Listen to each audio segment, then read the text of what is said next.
Okay, we are live. Welcome to Tamara's Closet today.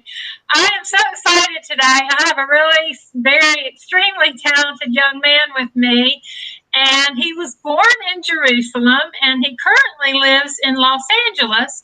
So he's joining me today from Los Angeles. I'm really excited to be here with him today and learn more about him. I've really enjoyed sharing his music and listen to his music.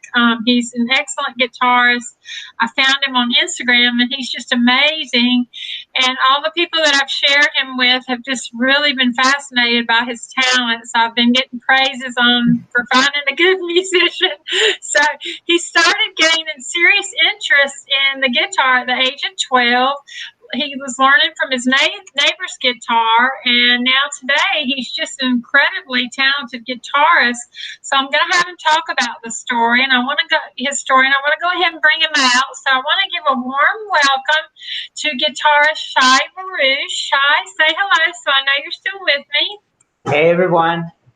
Well, I am so excited you are with me today because we had a little trouble last week getting on. So I wanted to thank you, Shai. I wanted to thank you for being a great sport and not giving up. So No, of course. I'm also excited. So it's awesome to be here with you. Well, I'm so glad you are. I want to go right into the questions and get started. And I always like to talk about your childhood a little. Everyone's childhood. Was music a really big thing in your home with your parents and your siblings? And Absolutely. Since I remember myself, maybe 3 years old, my father already had these cassettes in so many different styles and so many different languages, like Greek music, like Eastern music, old Israeli music. We listened to everything. We listened to the Beatles. We listened to a lot of music from England, from America. We had everything, and the place I remember listening to music the most was with my father in any car ride. So he used to sing, and I used to sing with him and get to be familiar with music from all around the world and styles. I think styles shaped my thinking about music, like every now and then. And then one time, my sister Shirley, she introduced me to a band called Guns N' Roses, which everyone knows. oh yeah, Yes, and I just fell in love with the sound. I fell in love with the music and with a big production kind of thing. I fell in love with production. I heard songs that have violins, that have guitars, drums, a lot of vocals, and I was like, wow, this is you can do so much with music. So yeah, I grew up in a very musical house. yeah. Well, what did your parents? Because you mentioned the Beatles and back that time. Did they like Elvis and people like that, or Oh yeah. what do you think of Elvis? Well, I think he's an amazing singer and performer. Elvis was a legend in Israel, but there were people imitating him in every corner. And I remember seeing like on the TV all the time, like reruns of his clips, like singing so many like famous songs that I really like. And one of them was I think "Love Me Tender." Oh, Yeah, and we listened to basically everything from back then, even like older songs, 50s, the 60s. We were very engaged with music. I think like music is the soundtrack of my life all the time. I can hear it in everything. I like even right now I have songs in my head. I'm always like in it. Yeah.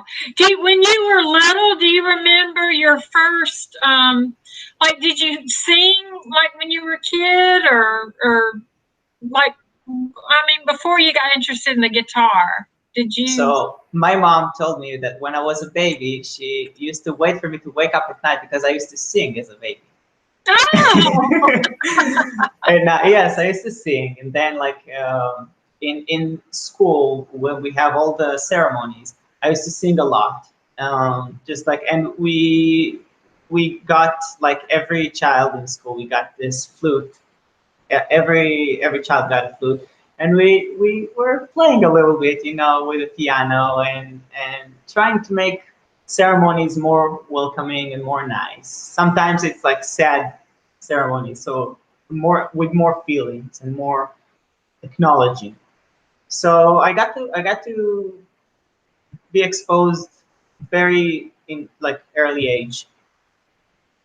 So yeah. yeah.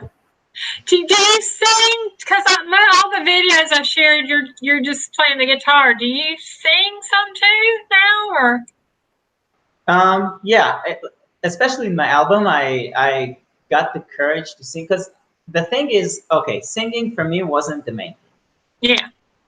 So I started with guitar, and I really liked the sound, and I really liked the fact that you can play a solo and like give yourself background with the same instrument. I really like that, but the thing is with singing, it's it's a step forward because I didn't know if someone liked my voice. I cannot change my voice. In the guitar, all I need to is press something and the sound is changing. Oh, you don't like the sound? No problem. Boom. But but with my voice, this is my voice. So in my CD, that was the first time. Before my CD, I used to play live and sing cover songs, and I didn't have any problem with that because this is like it's not going to be recorded, not representing myself, so everyone sing. So in my album, I said to myself, okay, I'm not going to sing all the songs. I have amazing friends that they can sing way better than me, and I'll feature them within my album, but I'll get a song or two for myself that I'll say, yeah, I can sing well enough because I think even though I don't have the greatest voice, I think I can share the best feeling about the song because I wrote it. So if Right. I'm singing it, I feel the meaning while I'm singing, and I think that covers a little bit my voice and give the listener a little bit like a different perspective. It's like don't listen to the voice, don't focus on the voice. Like the voice doesn't really matter because the song says something different. And this what matters. If this voice can represent this feeling, no matter how bad it is, that's what we need for this song.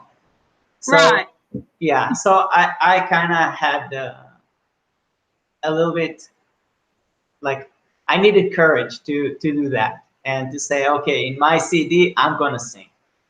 And I think it's a great step because today I have no problem doing it. And I think the more I'll do it, the more I'll sing my own songs. Yeah. And but I'll always feature a couple of singers in my CDs because like they're so good. Yeah, I listened to your CD so on YouTube. So I heard the Yeah. singer. Yeah, yeah. But I want you to tell your little story about why you were so drawn to the guitar when you were 12. What started that? Okay, so I had a neighbor, and he got his guitar, his classical guitar, and he was very well trained. Like because he was Russian, and this is like something in their culture. They really like starting music from early age. So both of my neighbors, they were brothers and sisters, like brother and sister. The sister used to play the piano all the time, but something, I don't know, something was a little cold about the piano for me. I liked the chords and everything in the piano, but it was very cold. Like I could not relate to the sound that has no vibrato, no, like for example, if you take a guitar and you play one note, you can play this note in so many different tones just with your fingers. In a piano, you can do it dynamically, but at the end, you just get the same tone. And it was very cool for me. So her brother that played the guitar played one theme for me that he learned with his teacher, and that just it captured me. I asked him, "Can you play this again? Can you play this again?" One time, he was like so like, I cannot do this anymore. Just take this number, call this guy, and tell him you want to learn the guitar. I was like, okay, I would be happy to. Until I did, I just took his guitar and I tried to play by ear things that I knew. Like I remember trying to play by ear Lady da Brumfield by Cat Stevens. And I was like, Oh, all the time, it's like, but yeah, but it's not exactly like that with the guitar, but I'll try. Do, do, do, do, do, do. And I just really liked it. So when I called him, my music teacher, we scheduled immediately. I came with my father, the first lesson, and he took his guitar and he started playing just like to make sure he's in tune and everything. And I was like, whoa, I did not know that the guitar can make these kind of sounds at all. This guy is phenomenal guitar player. I've never seen anything like this, and up until today, even though I got very like very good at what I do, I still think he's one of the greatest classical guitar players I've ever met and will ever meet. This guy really shaped my bass, I would say. And because of his playing and because of certain events, I just started the guitar. And this is just the ball that is rolling. yeah. Well, you started with the classical guitar, and then you moved to the electric guitar. Yes, You want to tell a little bit about? about the electric guitar, about how it happened. Yeah, how you moved from one to the other, and kind of, do you still like the acoustic? And So there is a lot of turnouts to this thing. okay, So yeah, so I heard Metallica for the first time at the age of I think 13. My friend introduced me to this great band, and I think the first album I heard of Metallica was Ride the Lightning, and I was already familiar with Guns N' Roses. So rock and metal started to become something that I was actually like, okay, this is like something that has more into it. I've never heard these things before. I heard Beatles and songs that sounded like songs. Like you have a verse, you have chorus, you have a small guitar solo or whatever it is, and then you have like another chorus, maybe an ending, and that was a song. This is how I was familiar with the song. Sometimes it had a little bit different elements in it. But metal and rock, I think that was the first time I was like, music can be so different. So different. I never knew that you can just bang your head like crazy, you know, for just for one song and just like feel so tough. I felt tough listening to that. I said like, hey, I'm a little guy in this school of giant people. I have to feel some kind of, you know, I have to feel tough. So I started, yeah, I started listening to rock, and then like in these specific albums, the first Guns N' Roses album that I listened to was Use Your Illusion 1, and Ride the Lightning uh, from Metallica. They have crazy guitar solos there, crazy guitar, like guitar solos that changed the history of music. Who doesn't know November Rain's solo at the ending? Who doesn't know it? I mean, Slash is such a genius guitar player. He made not just guitar players fell in love with his guitar playing. He made all the world sing this guitar solo, sing it. And for me, that was like, okay, I have to like recalculate, like, yeah, there is something into it that I'm missing. And I said to myself, okay, I really want to know how to make this sound, the distorted sound, the fast licks and everything. And I said to myself, okay, why won't you get a teacher that can teach you the electric guitar? So I came to my parents and I said, hey, I want an electric guitar. And they said, no way, it's expensive. Go practice your class. So I said, okay, and if I'll be really good and I prove myself, will you get me an electric guitar? And they said, yeah, yeah, of course. Why not? So I practiced and I was a little bit more serious. And one time I went with my father and his friend to a couple of music stores and I got this electric guitar. Very, very basic guitar, very like, it's like it was a fake of Gibson, like very, very, but it sounded like an electric guitar. It sounded good, and it was quality guitar, even though it was for beginners. So I started trying to play it, and I got a teacher for it, which he taught me like amazing techniques and everything, but I didn't feel like there was a way in there. I didn't feel like there was like a step by step thing. Okay, today we learn theory. Today we learn electric guitar. So I said to myself, you know what? Let's let's go out and see some shows. I want to see how it looks like on a real stage. And in one show that I played in, I was like a junior in a place like that. Like there was like band festivals kind of thing, Uh-huh. and my band was playing with me, and it was very nice. But at the end of it, like the the house band had this guitar player as a guest, and I listened to him, and I was stunned. I said, I have no idea what I'm doing with my guitar. This guy is like blowing my mind. I Like he has the right feel. He played blues, he played rock, he did all the fast licks, and I was like, wow, this guy, and he was also like tall, and like it was like impressive. You as a small child that wants to play guitar, you see something like that, it's like this is what I want to be. So very, very scared, I went to him and after the show and I told him, hey, like, do you play like with the like do you teach children? And like I was 16, I still refer to myself as a child because I could not, I could not say like, hey, I'm a guitar player. I up until this day I have like, I think I cannot say, hey, I'm a guitar player. It's always like, Oh, yes, you are.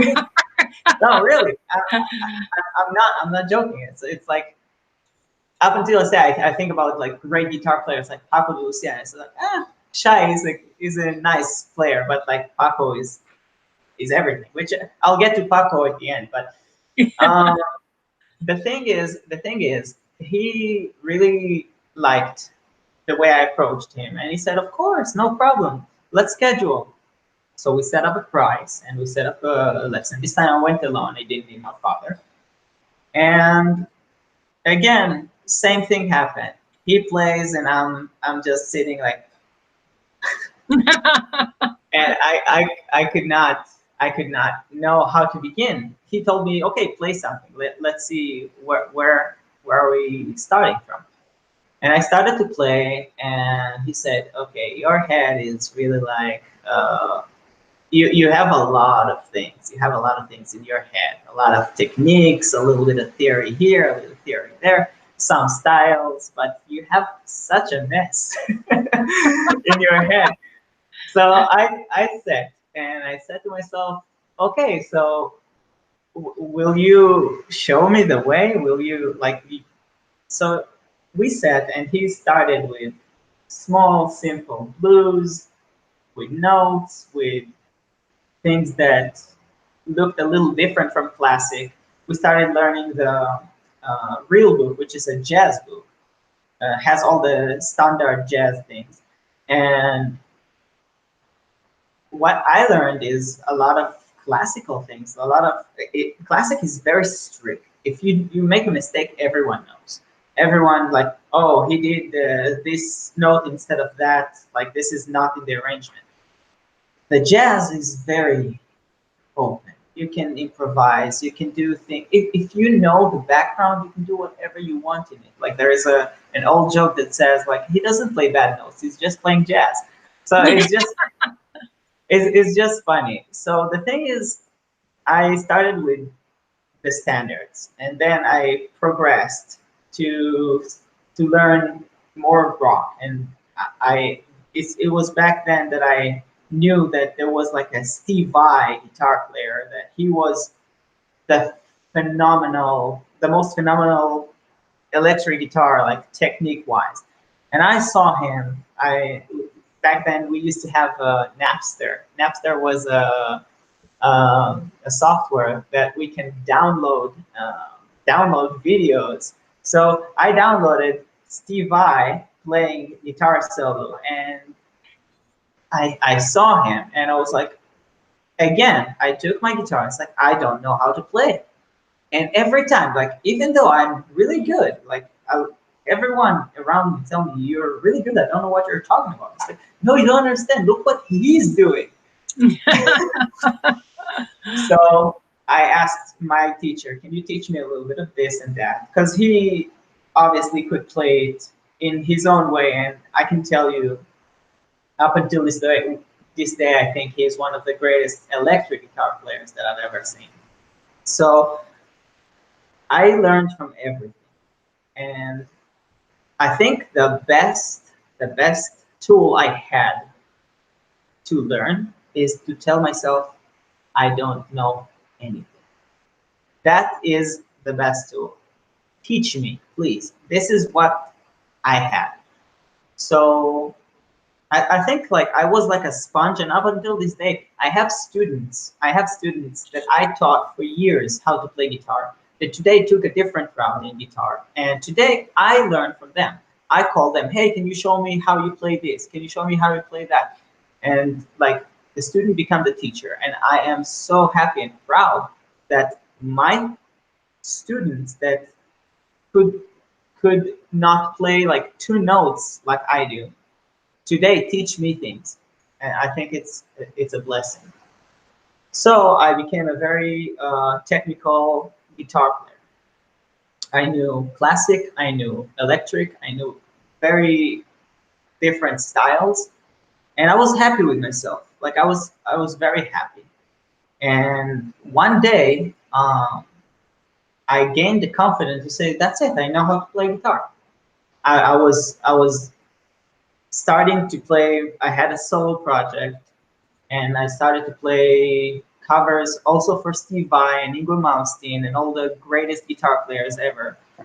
And I gathered fans, and I had a name in Jerusalem. Like people knew me because of my guitar playing.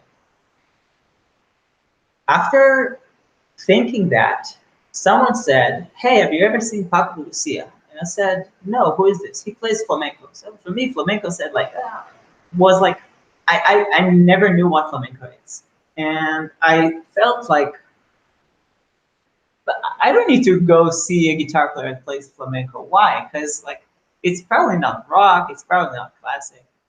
And this friend grabbed me by the ear and he took me to the show. And it was then I remember it was a festival in the Dead Sea, and he played. And the first song he played, again, took my guitar. I don't know how to play the classic. I don't know. I don't know anything that relates to music anymore. He played with one finger 2 bars. I was like, what? What is going on here? Like it's such a different technique, very very rhythmical. And again, I fell in love and I started to research it and I started to play and I practiced even more. And this is basically my feeling with any phenomenal guitar player I've ever seen, including Tommy Emmanuel that showed me the finger picking style, and so on, so on. So I'm always learning. My styles always change. I learn from the best and from the worst, and I think that it's just a magic. It's just magic. Oh, that's awesome. Well, but you still, I noticed you still play the acoustic, or I saw a video where you were. Or, Yeah, I always, you still, for me, if you see behind me, yeah. electric guitar and classic guitar. It's Okay. always, yeah, it's always together. And I have also acoustic guitar in the side here. I'm always rotating because it's kind of a mood kind of feeling. Because if you want to play fast and just express, I would say, just take the electric guitar and play whatever makes you feel good. If it's scales, if it's like song, if it's something that is a slow blues or something like that, like express. If you have a different feeling, sometimes I had a mode of um, you know this feeling. We had a Lag BaOmer. It's a Jewish holiday, and in this holiday, like people do like small fires or big fires, whatever, and just sit around. It's like a um, it's like a bonfire kind of thing, Right. Yeah. and they sit all night and they sing songs and cook vegetables and everything. So this kind of feeling, I used to always carry classic guitar with me, and I used to play every like over and every bonfire that I made with my friends, and it became a mood. It became like I want to feel that. But sometimes you don't have a bonfire and you cannot like gather all your friends like right here in LA. I cannot do that. So I just grabbed my classic guitar, closed my eyes, and I'm playing it, and there it is. It's just there. It's the mood that moves me to play different things and write new songs in order to keep this mood alive. Right. That makes sense.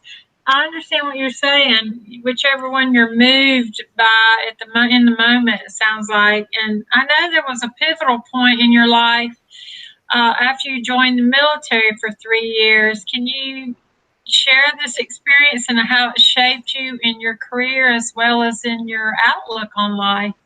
Yes, definitely. So I joined the military at the age of 18.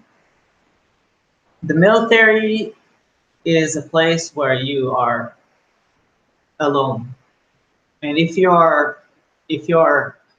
alone and like there, when you are alone, you have the opportunity to reshape yourself. So if you were like this in school and you don't like the way you were, here you have the opportunity to be someone else and to challenge yourself. So being alone and gathering new friends. I've seen things in the military, unfortunately, that I think almost every soldier in Israel get to see. If it's wars, if it's stressful moments that just you don't know what to do. Um, well, I've seen a lot, and I don't want to get into specifics. Right. And at one point, I think it was a quiet night. It was a quiet night, and I was driving on the fence, doing what I needed to do. And I felt sick. I felt sick, and I didn't understand why. And even right now, when I'm speaking about it, I'm shaking. So I had this feeling that all the things I've seen and all the like rapid change in my moods and in my life and in the in my heart rate, you know, Yeah. it's all like catching up with me. And I started coughing, and I don't know where it came from. And my commander asked me, "Are you okay? What's going on? Hey, are you okay? Relax. Have some water." And I didn't stop coughing. And next thing I know, I don't know, everything turned black. Everything turned black. I got a panic. And in my panic attack, I saw so many things in my head, like flashbacks, and I don't feel it, but I'm starting to hear myself screaming. Wow. And it's like I'm here, but I see this body screaming. And the craziest thing that happened to me, this panic attack was very physical. So my hands started to get stiff, and I could not open them. And the more I tried to open them, the more they got twisted, and it looked very scary. Very, very scary. And what's in my mind all the time? I need these hands to play guitar. This is my life. Will I ever be able to play? So I started screaming, and they took me to the hospital. And I always felt like I'm losing myself. I felt crazy. I felt really like I don't know what to do. I was lost.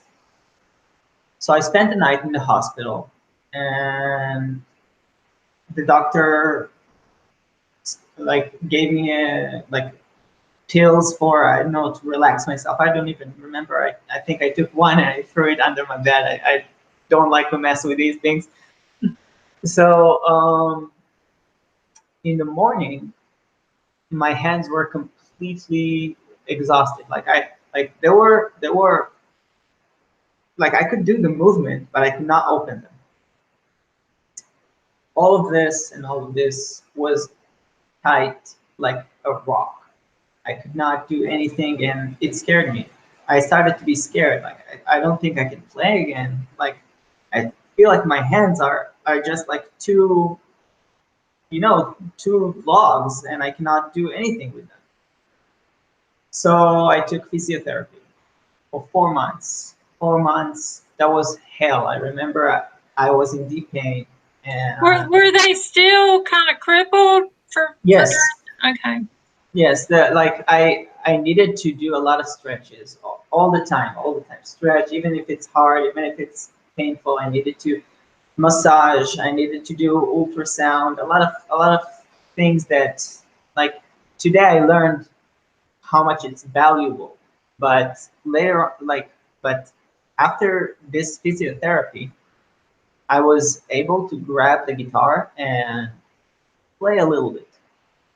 Play just like the simplest licks and simplest songs. But this whole time that I was in physiotherapy, my mind was working hard. So when your mind is working like that, all you can think about is, in this point, only only God can help me, because I want to play. And every therapy, every, I don't know, is sounds scary to me, and no one understands me. And in my head, I heard, "Listen to the sky," all the time, like that.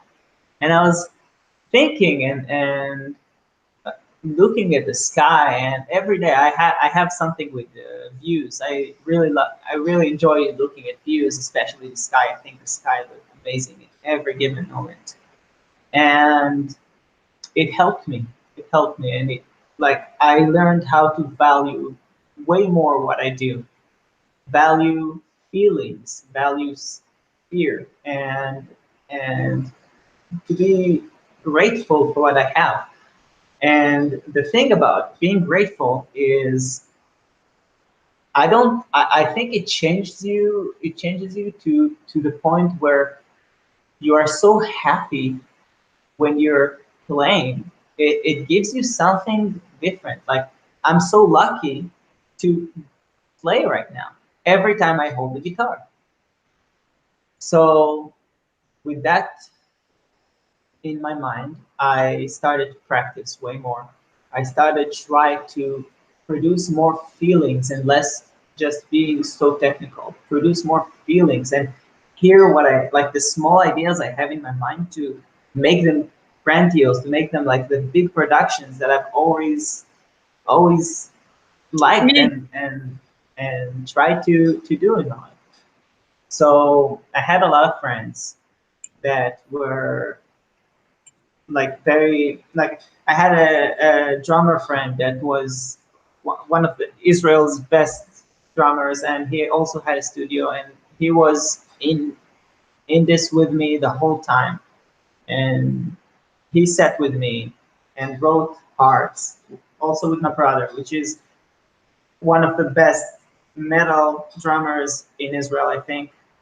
Like hands down, he can do things that I could never dream on. Like I know the four beat, he knows everything.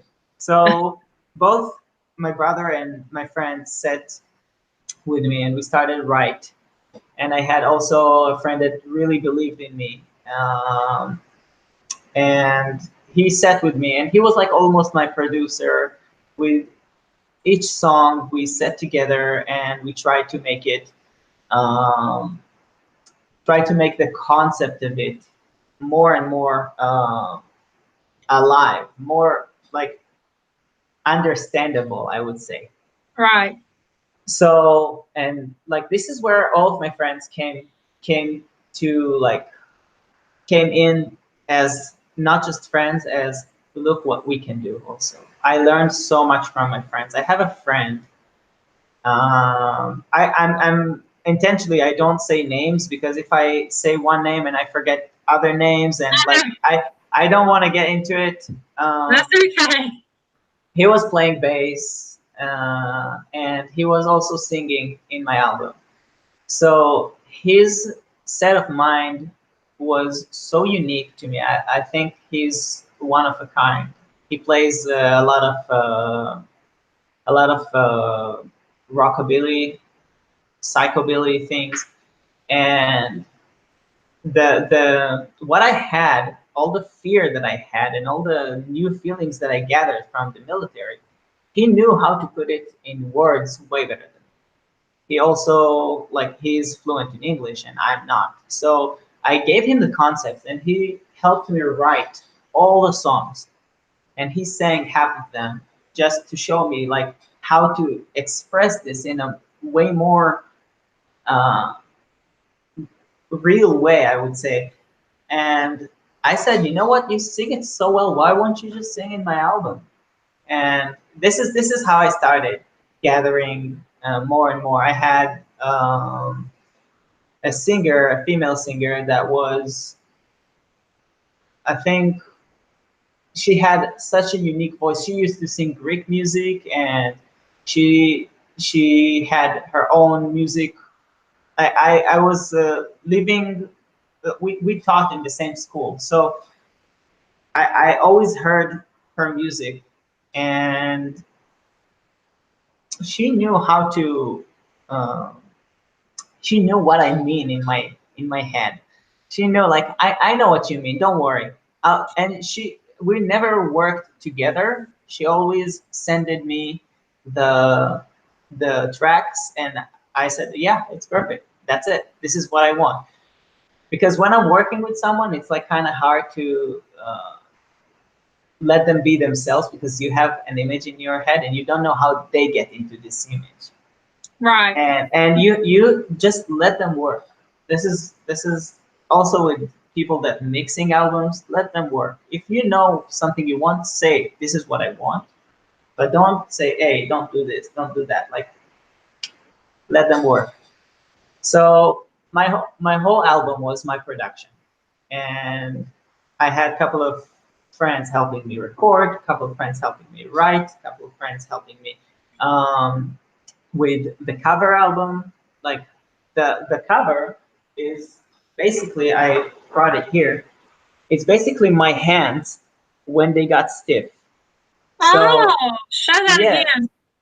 so it's like the, like it's my hands like really like stiff like that.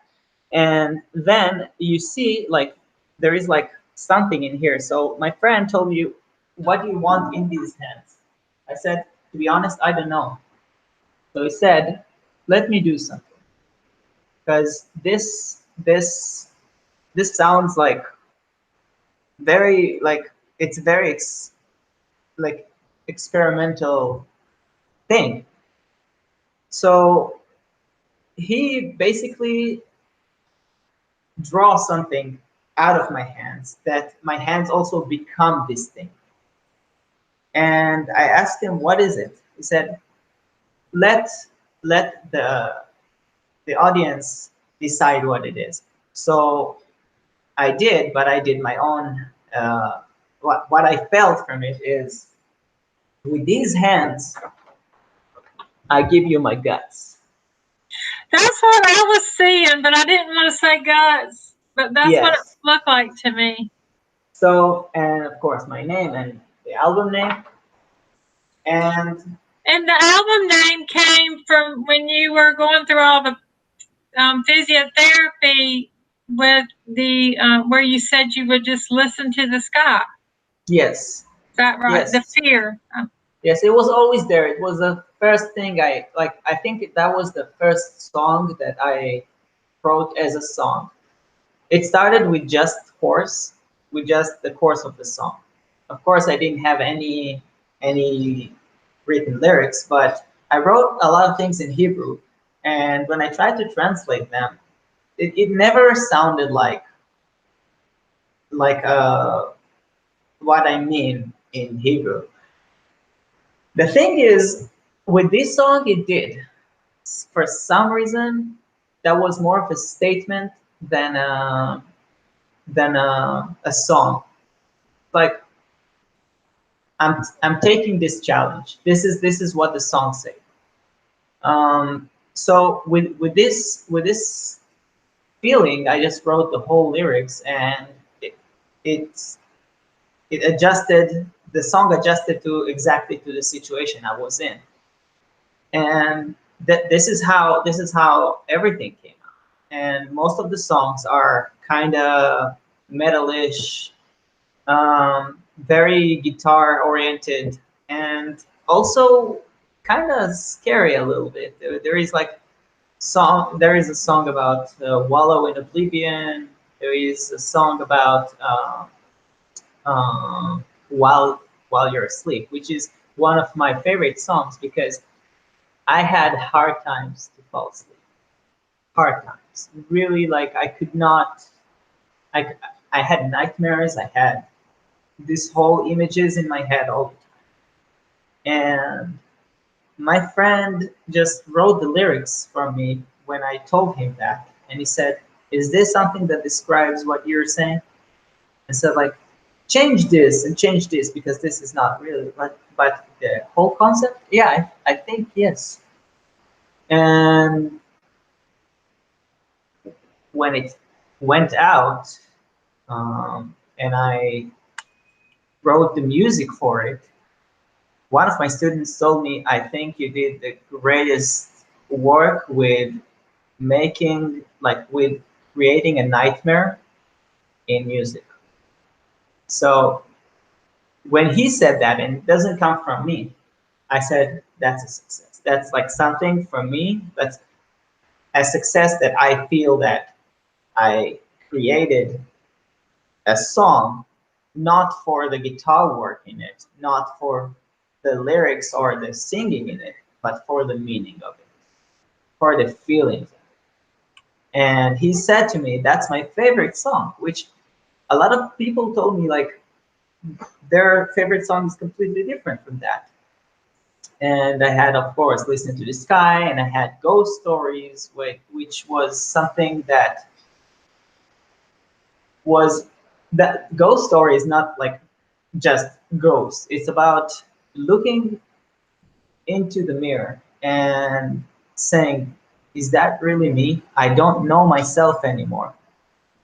Maybe it's a ghost. Maybe it's something. I know it sounds very like, but this is how an artist's mind works. I, I, at least this is my opinion, my take on it. No, no, I like your album, and Thank I'm you so excited. much. I'm excited to know the meaning behind the well, the title, but as well as the art on the cover, because I think that's what I saw. Yeah. What you talked about, but who um who you've talked a little bit about some of your influences. Are there other influences that you've had in your musical career that you want to mention, or? Yeah, yeah, definitely. So, I can say every guitar player has this, like top five, top 10 guitar players, or top 10 albums. Oh, like it's like a game on Facebook. It's ongoing thing. So I would say just that every show, including non-famous people that I've been in, I learned from. Inspirational wise, I can say definitely Slash was, I think, that the base of inspiration. He had the image, he had he's like iconic. His hat, everyone knows, like the glasses, the way he stands, and I think on stage he is my reference to how you're supposed to look like as a guitar player. Not like, I mean, like how you're supposed to move, and like to actually feel what you're playing. And I saw this also in Steve Vai, and I saw that in Paco de Lucia, in Ingwer Malmsteen, which is a phenomenal guitar player.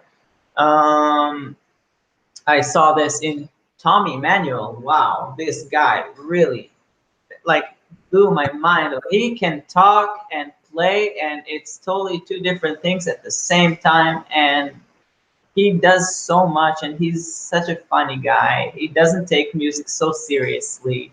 He like as the best acoustic guitar player in the world, in my opinion, he is so light. And I think I wished everyone had this attitude. It's such a fun attitude. I mean, I was sitting in his show trying to gather some guitar licks and everything, and at some point I just left the whole thing. I said, like, this guy is so funny and just enjoying the show. Yeah, this is how, like, the one man show. This is exactly how it's supposed to be. And I had so many influences. Also, I'll say a couple of names from my own my my own group of friends. Okay, so the first inspirational guy was Leonid Bitman, my classical guitar player. Also Yaniv Cohen, my Did you electric. did you want to grab your guitars while you're talking about this, or? Oh yeah, why not? So I Yeah. have a classic guitar, which I know I'm supposed to play only original things, which is not a problem. Um, so I wrote many classical guitar like themes, but I think one of the things I am so proud of is like a theme that I wrote for my wife um, when I proposed. It's just like it goes like this.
That is beautiful. I'd love. Do you have that recorded anywhere? Or? Yeah, but I didn't share it yet because I want to Yeah, make it like a little bit better. It's yeah. like it's a thing that everyone told me, just release it. No one cares about this note or that note. It sounds exactly the same. But I'm still conflicted with this. I have a whole classic album that I wanna release. It's just a matter of time. Oh well, you'll have to let me know when you do. I love the acoustic guitar. I love the electric too. I love because I like all genres of music. You know, I grew up in the rock and roll era, but you know, I really love the classical guitar too. So Yeah, yeah, I think the classical guitar is one of the warmest instruments if you know how to play it correctly. If you know, there is no correctly, I'm sorry, if you know how to express your feelings out of it instead of being so strict. right. Um, Basically, like influences, I would say all of my friends, Neorai Davidor, Chino, um, Barak Aaron, Amit Sadras, Tal Makmal, all of my friends. I can say I have uh, a full list in my album that is thanking each one of these friends. All of them were shaping me like musically, definitely, definitely. I stole a lot of ideas and lyrics from stole. We sit together and we like, okay, what do you have? I will show you what I have. It's just like it's a cool thing. I really like mu- musicians gathering. I think it's the best way to learn that you don't know everything. Right. Well, you're right. You know, if you think you know everything, you aren't going to grow and learn more. But for sure. Now, when you're just listening to music, you're like in your downtime. You know, Mhm. do you always listen to rock and heavy metal, or do you listen to something completely different sometimes? Okay, so again, it depends on the mood. Okay. Lately, I've been hearing so much of old Israeli music. I think old Israeli music has so much in it. People underestimate it, unfortunately. I think, especially people from Israel. Israel is like a very nice bubble that you think that everything outside is better, and and what we have is just like us copying what's outside. So sometimes it's true, but like uh, the other I don't know how to say it. Like there is one half of a glass and the other half. So it's like the other half of the glass Yeah. is Half, is empty and full. Yeah, yeah, yeah. half empty, half full. Okay. So the full side of the glass is so full and so amazing. It's just like listen to old Israeli music. It's just like one of my favorite things to do. It's just like seeing how unconventional we were with rhythm, with how it influenced, like how we were influenced by Arab music and Greek music, and to hear this in Hebrew, it's amazing to me. And I hear this. I hear flamenco a lot. Rock, of course. Like I hear rock and metal, especially when I'm in the car, especially when I'm driving. I think this is like uh, it might be dangerous, but I think it's like a good, like it gives good vibes. I think listening to music at all is just like it's a mood thing. It's whatever you want to sing, and this is where styles come from. I used to listen to gypsy music even, like Django Reinhardt was like an amazing guitar player. He played gypsy music with two fingers because he was like he had like I don't remember an infection or something like that. He could play with only two fingers, and the thing he did were amazing. So what you can do and what you can, like, there is no limit, and it's always styles and modes. And if you'll be open enough to hear things, you'll be amazed to know how much you can learn and how much you can just um, know by just listening. I don't need the guitar. I don't need the guitar to get better at it. I need this to be more sophisticated. I need to hear styles. I need to hear different rhythms, different emphasis on rhythms. Like we all know the four beats, like 1, 2, 3, 4, 1, 2, 3, 4. Almost every song in the world is like on this thing, but there is so much more than that. Like for example, a simple rhythm that like people just like don't like, they rather not struggle with it because it's harder to dance, like five. There is a five, not just four. It's like 1, 2, 3, 1, 2, 1, 2, 3, 1, 2, 1, 2, 3, 1, 2, and when the more it goes, the more it's you're drowning in it, and you learn that when you improvise on a different rhythm, for example, your notes are falling in the wrong place, but it sounds so much different, and you can make it so much more interesting than just a regular improvisation on four beats in four chords. That's what I took from music I listened to. I think the more like coming to LA, I think that was the best move to do. Um, as a musician, I feel like I learned what the real big world is, and that made me feel like you can do music everywhere. Everywhere. It's not like business wise, everything is on the internet. You don't need to be in a specific place to succeed. Um, why I stayed is a different reason. I met my wife here in Los Angeles, and I think that is I'm so lucky to have what happened to me as an uh, it was just like my friends told me, "Hey, you want to play with us? No, we need like a guest guitar player." They played like a couple of songs together. That's like one of their songs and a couple of covers. I said, "Oh yeah." I said, "Do you want me on electric or acoustic?" They said, "Yeah, bring your acoustic. It's fine." So I started performing there, and I saw her.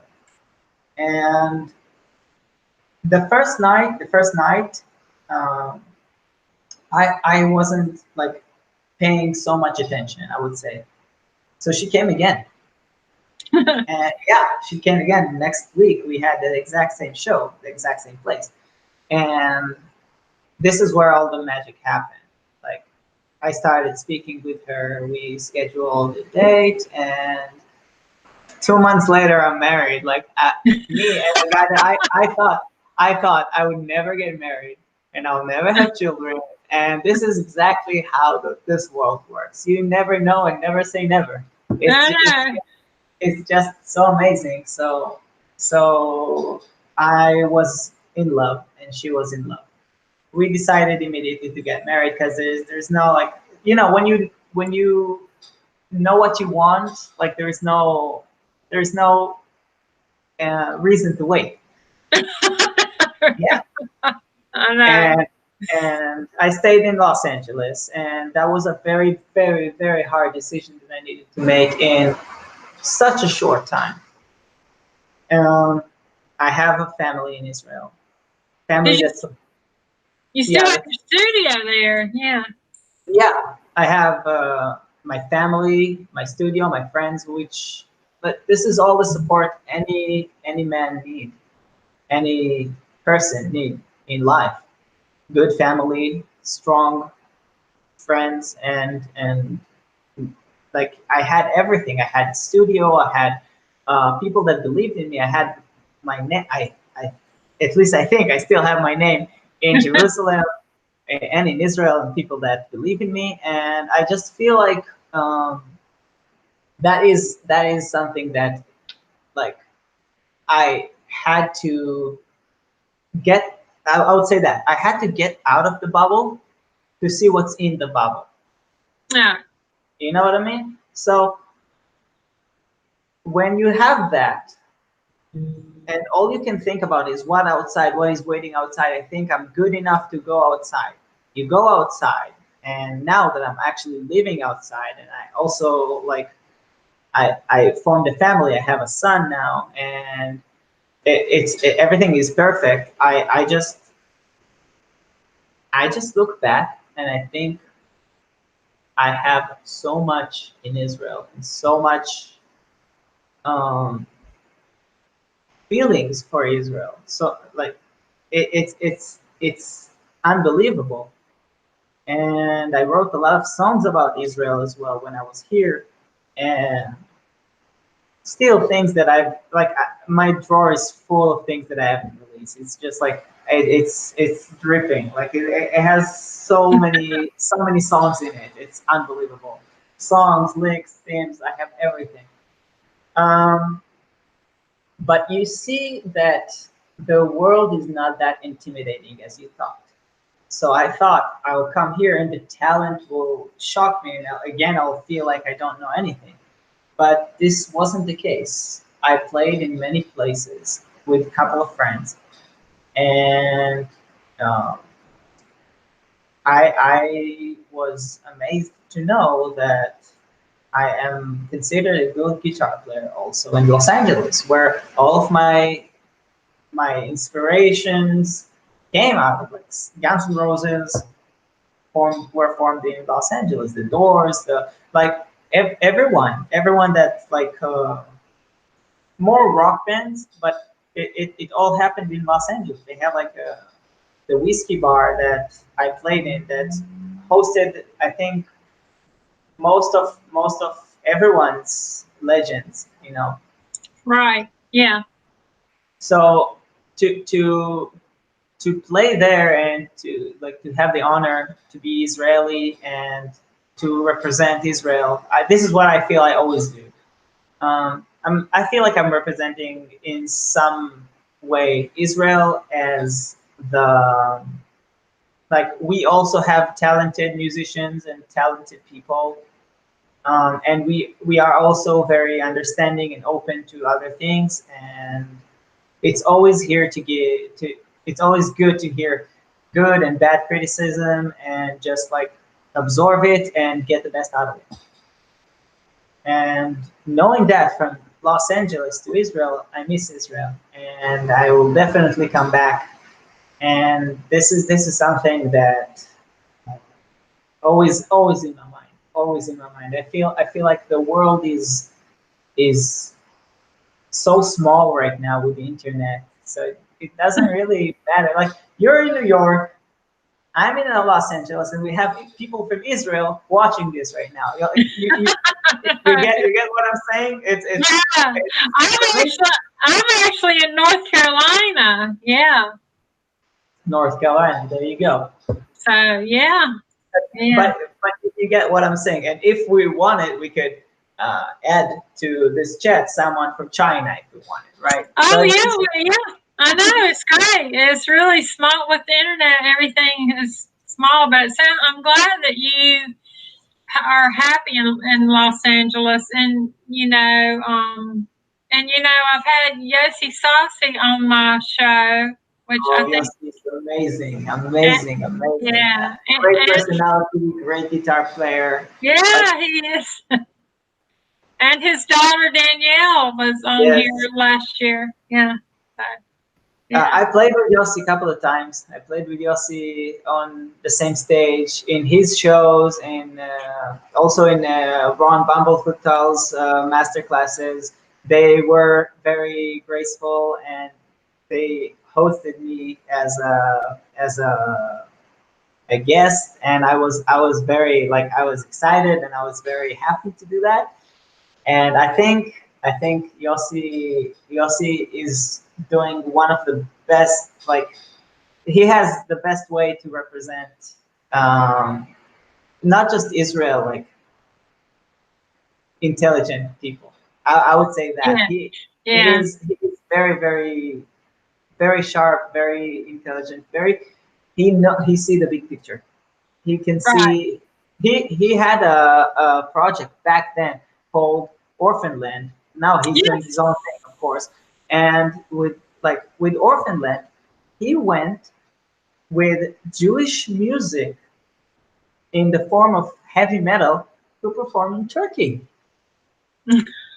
Muslims that like think about Jewish and Muslims in the same place. It's not a good mixture, right? I But know. but smart people can make this happen. Yeah. And he said, well, they're just people, and he went and played, and they welcomed him, and they sang the songs, which was like for me it's amazing. I from being a soldier and to be in one side and then see a different side is it's blowing my mind.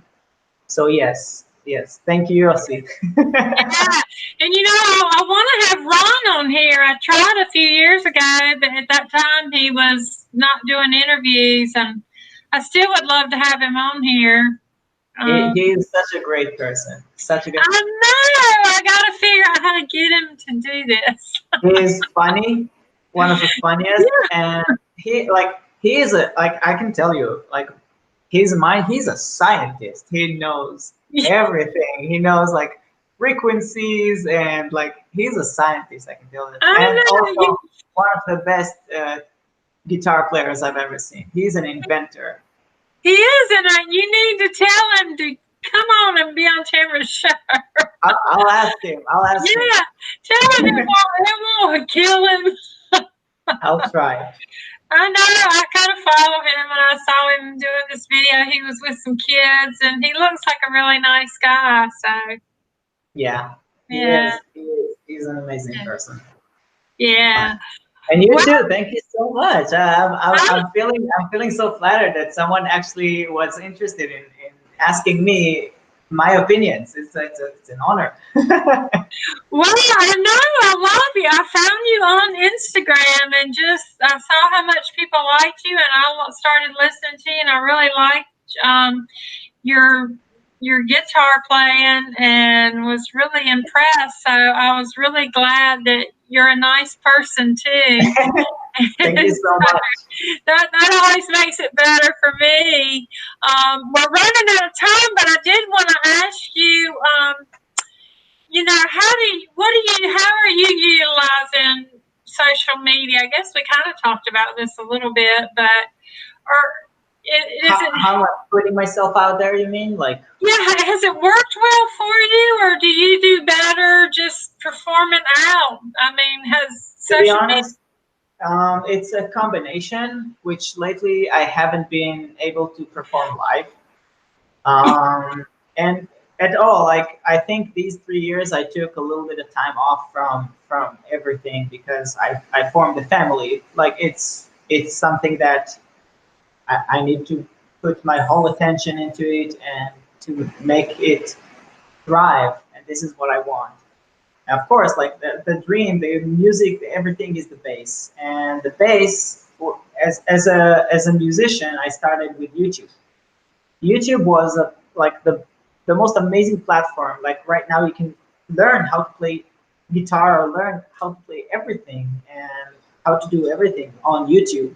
All you need to type is how to, and you have like gazillion videos on it. The Yeah, thing is, I think YouTube is king. I really do. I think yes. you're So right. I uploaded a lot of videos to YouTube back then. A lot of covers, a lot of like my own album is even on YouTube, and I started to use like different platforms and answering questions. And I was interviewing for a couple of forums, not in a video way, but in a like I was typing answers to people that asked me a lot of questions. So doing all of that, I think it's of course you can always do more. You can always do more. It's like it's endless. There are endless platforms, and you can just like put everything out there, but you have to have also something tangible. And to say something tangible is people want to see you live sometimes. People want to speak to you. People want to shake your hand, or to even see like a whole person, not just like from here.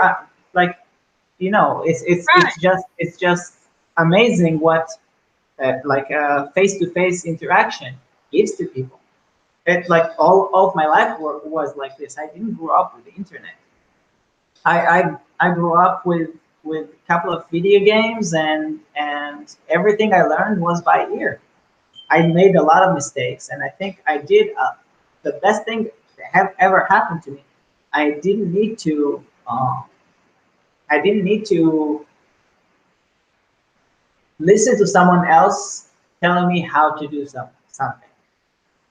I hear it the way I hear it. This is how I play it. Later on, I will make the adjustments when I'll be better, and I'll make it sound exactly how I hear it.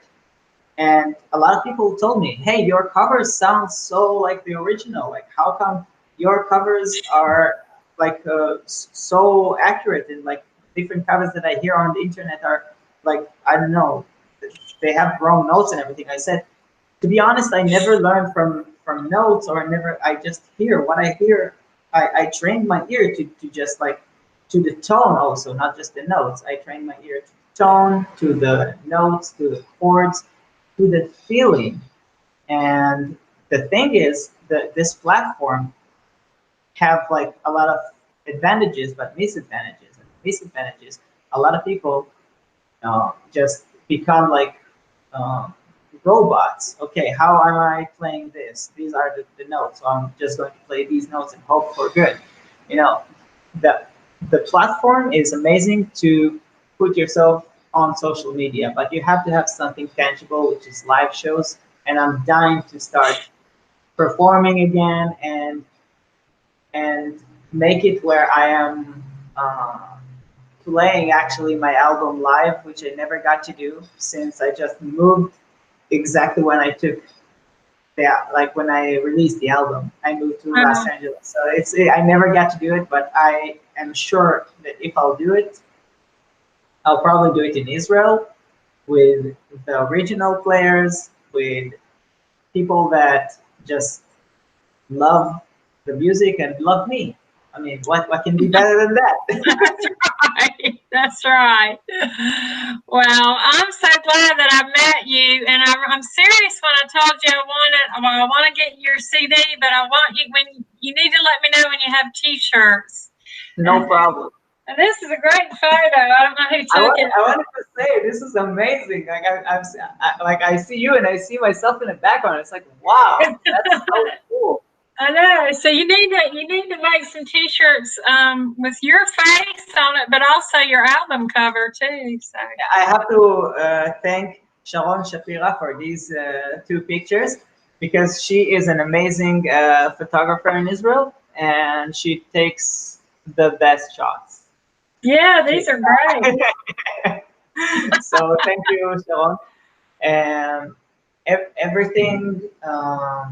What I wanted to say something important. Um, Everything that about like merchandise and things like this, I think I'll be more open to it when I'll start performing live. I do have a lot of hard copies of my own CD, which I'll send it right away to you. Um, but if you want to order, or just like it's all over the internet. You can order it from CD Baby, from iTunes, from everywhere on the internet. But if you want a hard copy, you can also ask me and use my email address, and I'll just send it to you, no problem. Yeah, I'll make sure I put all your links on under the replay of the YouTube video so that people know how to find your CD Thank you and so much for that. You do great promotions, and you're uh, like an amazing soul. And I really appreciate this interview and the opportunity to say what I have in my mind and on my heart, and to have a listening ear. That's amazing. yeah, well, it's been fun. I really have enjoyed talking to you. Me I too. really do. I hate to end this today, but I want to thank you for being here, Shai. You're really quite the inspiration.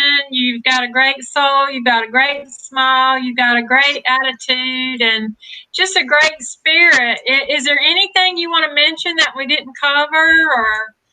Um, I think what I want to say to other musicians and artists. Don't be afraid to explore. Don't be afraid to get out of your comfort zone. Um, be happy with what you have and always try to learn. Competition is good, but to a certain point. Um, whenever you see an obstacle and you think you cannot do it, maybe what you're doing is not enough, and maybe what you need to do is try to attack it from a different angle. And I've been doing this for since I know myself. I am shaping. Like, don't be afraid to reshape yourself. If all of your life you didn't smile because you were tough and no one saw you smiling, you should try smiling a little bit, and maybe it will change, and maybe it will make people even love you more. But who knows? Never be afraid to change. If you want to leave, you have to know how to change. This is what I want to say to everyone. Yeah, that's good advice, though. It really is. It really is. But I want the viewers to, you can follow Shai on Facebook and Instagram, and he's even on Twitter. And he has a YouTube channel as well, which is great. It's just Shai Baruch. And I'll put all those links under this YouTube video. And I want to make sure my viewers share the replay of this interview and share his YouTube videos so that we can continue to celebrate him and get him out there, because that's what this is all about. I want to thank the viewers for your continued support, and please share your favorite Tamarah's Closet interviews of whatever guest. Share this one today to help support my passion for the arts and all my guest passions for the art. And next Friday, I want you to join me again. And this time it'll be at 12 o'clock p.m. Eastern Standard Time. I will be interviewing a really great artist from South Africa, artist Therese Ringstreicher, and I'm really excited to have her. She's another great soul. So to your own success, keep on rocking it. Wildflower says hey, and I will see you